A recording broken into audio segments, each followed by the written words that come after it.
Okay நான் வரேன் ஜெயசூர்யா அவருக்கு வாய்ப்பு தரேன். முதல் சுற்றுல ஐயா திமுக வந்து 20 ஆண்டுகளாக கள்ளச்சாராயம் தமிழகத்தில் காய்ச்சப்படுகிறதுன்னு ஒத்துக்கிட்டாரு.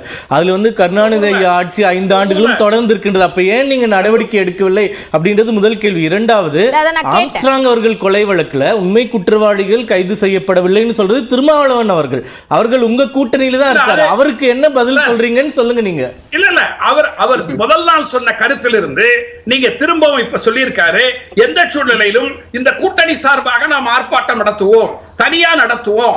நீங்க சில பேர் இதை பயன்படுத்துகிறார். உங்களுக்கு தான் சொல்றாரு.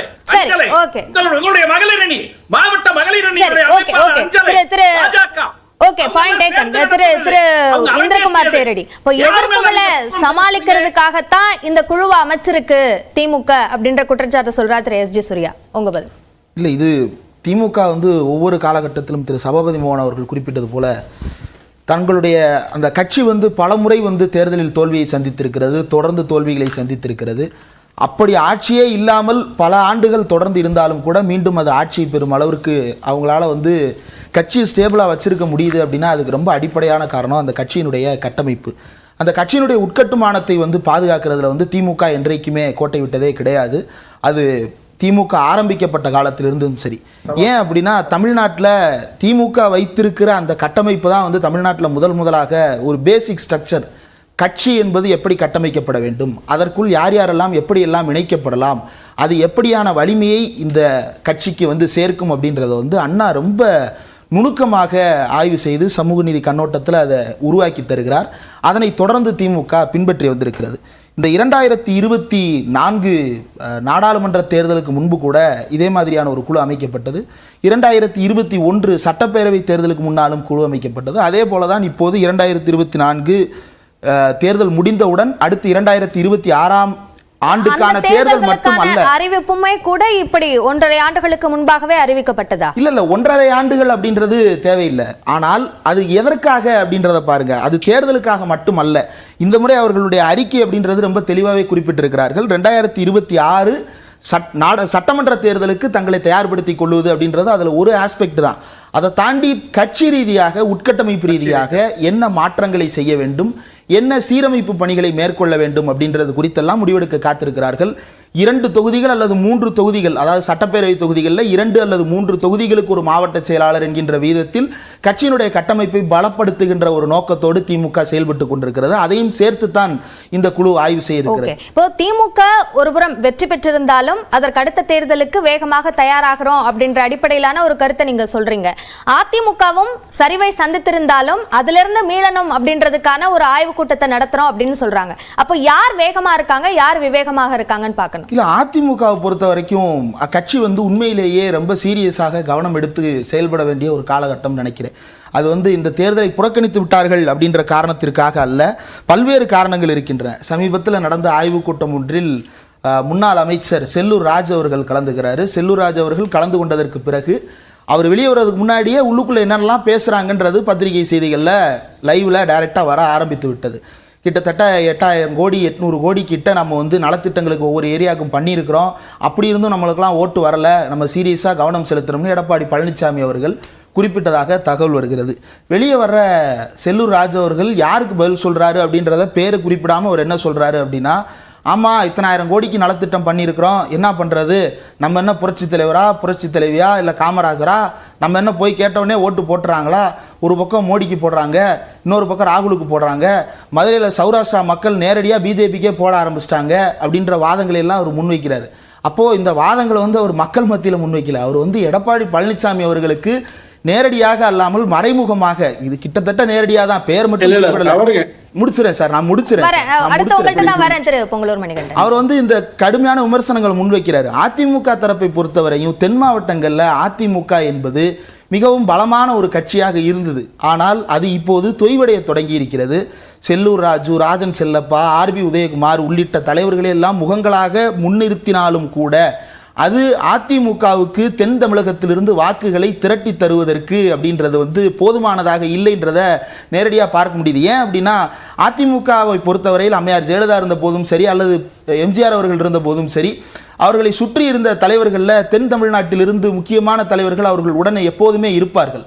அதே போல் ஜெயலலிதா அவர்கள் பக்கத்தில் பார்த்தீங்க அப்படின்னா ஒரு பக்கம் ஓ பன்னீர்செல்வம் இருப்பார், பின்னாடி சசிகலா இருப்பாங்க, டிடிவி தினகரன் இருப்பார். இந்த மாதிரி முகங்கள் தென் தமிழ்நாட்டினுடைய முகங்களாக அவர்கள் இருப்பார்கள். சாதியை கடந்தும் கூட சவுத்துலேருந்து ஒரு ஆள் இருக்கிறாங்க அப்படின்ற அளவுக்கு அந்த முகங்களுக்கான ஒரு கரிஷ்மா அப்படின்றது பில்டப் ஆகி இருந்தது. ஆனால் அந்த கரிஷ்மாவோடு இப்போ அதிமுகவில் யாராவது இருக்கிறாங்களா அப்படின்றது தெரியல. ஆர்பி உதயகுமார் எதிர்க்கட்சி துணைத் தலைவராக இருந்தாலும் கூட அவருக்கு கட்சியில் உரிய முக்கியத்துவம் என்பது இருக்கிறதா அப்படின்றத பார்க்கும் பொழுது எஸ்பி வேலுமணியா ஆர்பி உதயகுமாரா அப்படின்னு பார்த்தோம்னா கட்சியில் வந்து எஸ்பி வேலுமணி தான் ஹையர் ஹேண்டாக இருக்கிறாரு. செல்லூர் ராஜுவா தங்கமணியா அப்படின்னு பார்த்தோம்னா தங்கமணி தான் அப்பர் ஹேண்டா இருக்கிறாரு. செல்லூர் ராஜு அந்த இடத்துல இரண்டாம் கட்சி தலைவராக மாறினார். திரு பொங்கலூர் மணிகண்டன் சொன்ன மாதிரி இப்ப வரைக்கும் இவர் தலைமை வேண்டாம் அப்படின்னு போர்க்கொடி தூக்குற மாதிரியான ஏதாவது ஒரு நிகழ்வு இருக்கான்னா இல்ல.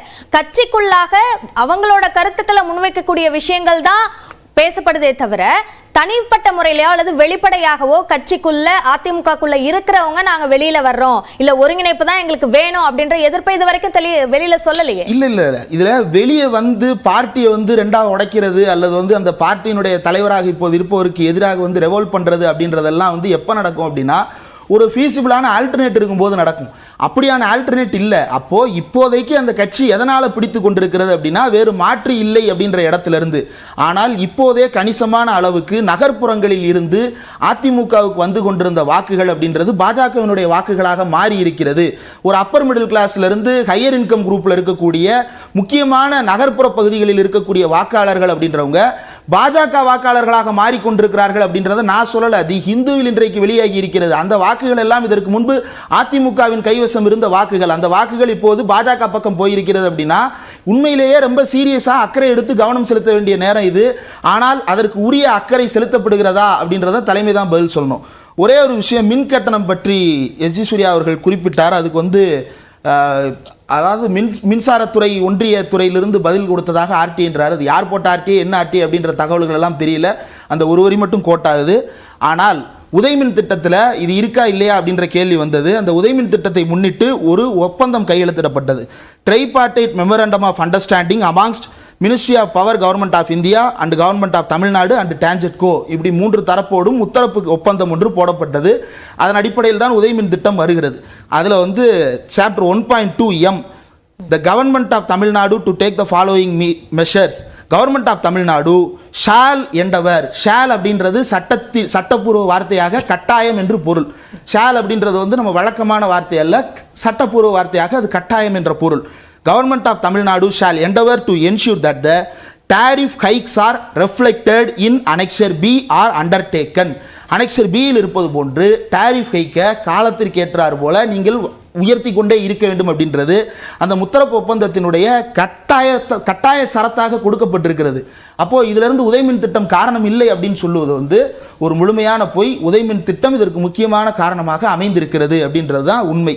அடுத்து பாஜகவுக்கு மாறக்கூடிய வாக்கள் அல்லது தமிழ்நாட்டில் இப்போ இருக்கக்கூடிய சட்டம் ஒழுங்கு பிரச்சனை அல்லது கள்ளச்சாராய பிரச்சனை என்று குறிப்பிடப்படுகின்ற விஷயங்கள் எல்லாம் அதிமுக இன்னைக்கு ஒரு லீடு எடுத்து அந்த போராட்டங்களை முன்னெடுத்திருக்கணும். ஆனால் அப்படியான ஒரு லீடிங் வந்து அதிமுகவில் பார்க்க முடியல.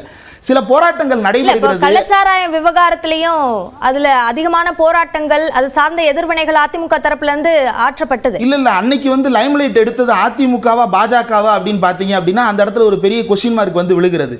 அதிமுக இன்னமும் இப்போது வரைக்கும் அதிமுகவின் நிலைப்பாடு என்ன? எடப்பாடி பழனிசாமி அவர்கள் உறுதியா ஒரு விஷயத்தை சொல்றாரு. மத சிறுபான்மையினரினுடைய நம்பிக்கையை பெறுகின்ற வகையில், செல்லூர் ராஜு சொல்லும் வார்த்தையில் மதசார்பற்றவர்களின் நம்பிக்கையை பெறுகின்ற வகையில் ஒரு கூட்டணியை நாங்கள் அமைப்போம் அப்படின்றத உறுதி கொடுக்குறாங்க. அந்த கூட்டணியை நீங்கள் அமைப்பீங்க அப்படின்னா அதற்கான முகாந்திரங்கள் என்ன, யார் யார் அப்படின்றதெல்லாம் கூட நீங்கள் பின்னாடி அறிவிங்க. ஆனால் அதனுடைய நோக்கம் என்ன? பாஜக இல்லாத ஒரு கூட்டணி. அப்போ பாஜகவின் மீதான விமர்சனங்கள் என்ன, பாஜக மீதான உங்களுடைய பார்வை என்ன, ஒன்றிய அரசுடைய திட்டங்கள் குறித்த விமர்சனம் என்ன என்பது குறித்தெல்லாம் பேசாமல் தமிழ்நாட்டில் உங்களுடைய அரசியல் என்பது பிரதான இடத்திற்கு வந்து சேராது. அந்த அரசியலை பேசாவிட்டால் அதிமுகவினுடைய பெரும்பான்மையான வாக்குகள் அதிமுகவின் கையிலிருந்து நழுவி போகும். அது தமிழ்நாட்டுக்கு ஆபத்து. தமிழ்நாட்டு தமிழ்நாட்டுக்கு ஆபத்தாக முடிந்துவிடக் கூடாது என்பதற்காகத்தான் தொடர்ச்சியாக அதிமுகவிற்கு பலரும் இதனை வலியுறுத்தி கொண்டே இருப்பது. இது வந்து அதிமுக இல்லாமல் போய்விட, அதிமுக போயிடணும் அப்படின்றது அல்ல. முதலமைச்சர் மு.க. ஸ்டாலினே தேர்தல் பிரச்சாரத்தின் போது சொல்லுகிறார், ஒரு வழியாக திமுக அதிமுகவுக்குள்ள தான் சண்டைன்றதை எடப்பாடி பழனிசாமி ஒத்துக்கிட்டாரு, எனக்கு ரொம்ப மகிழ்ச்சி அப்படின்றத பேசுறார். அப்போ இந்த கட்சிகளுக்கு இடையிலான இந்த போட்டி அப்படின்றது தான் வந்து தமிழ்நாட்டிற்கு ஓரளவுக்கு ஆரோக்கியமான ஒரு சூழலை கொடுத்திருக்கிறது. அந்த சூழலில் இருந்து அதிமுக தன்னைத்தானே பின்னாக நகர்த்தி கொண்டு விலக்கிக் கொள்வது அப்படின்றது வந்து பெரிய ஆபத்தில் முடியும். அவங்க கவனம் செலுத்தணும். ஓகே, திரு பொங்கலூர் மணிகண்டன், நிறைய அதிமுக சார்ந்த கருத்துக்களை திரு இந்திரகுமார் தேரடி முன் வச்சிருக்காரு, உங்களோட பதில்? இதுல ஒன்று கூட உண்மை இல்லை என்பதை நான் கருத்துங்க. என்ன காரணம்னா, அதிமுக மீது உங்களை போன்ற அக்கறை என்பது அதிமுக வாழ வேண்டும் வளர வேண்டும் அல்ல. திமுக என்கிற ஒரு கட்சியை உயர்த்தி பிடிக்க வேண்டும், அதிமுக பலவீனப்பட வேண்டும். அதாவது இன்னொரு கட்சி அதிமுக முக்கியத்துவம் கொடுங்கன்னா திமுக எப்படி பலம் பெறும்? முடிச்சிருங்க. நாங்க சொல்லலாம் திமுக பெரிய அக்கறை ஒண்ணுங்க, திமுக ஊழல் இல்லாம இருக்க, குடும்பத்தை வெளிவர வேண்டும், சமூக அடிப்படையில எல்லா தரப்புக்கும் அந்த பதவி கிடைக்க வேண்டும். நாங்க பேச முடியும். நீங்க பதில் சொல்றீங்களா? அதாவது அதிமுக மீது அக்கறை தேவையில்லைங்க. ஆயிரம் பிரச்சனை ஆளுங்கட்சி மேற்கு பேசுறீங்களா நீங்க?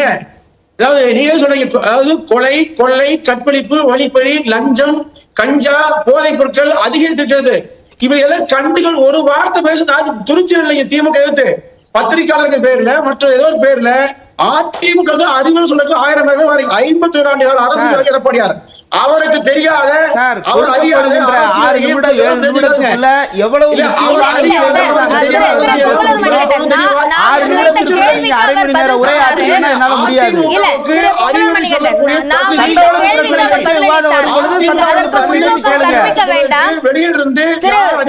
சார், நீங்க தனிப்பட்ட முறையில கேக்குறீங்க, நான் ஒரு பதில் சொல்லிடுறேன். சட்ட ஒழுங்கு பிரச்சனை குறித்த விவாதம் வரும்பொழுது அதுல கேளுங்க, அதுல என்னுடைய பதில நான் சொல்றேன். கள்ளச்சார விவகாரம் வரும்பொழுது அதுல கேளுங்க, நான் பதில் சொல்றேன்.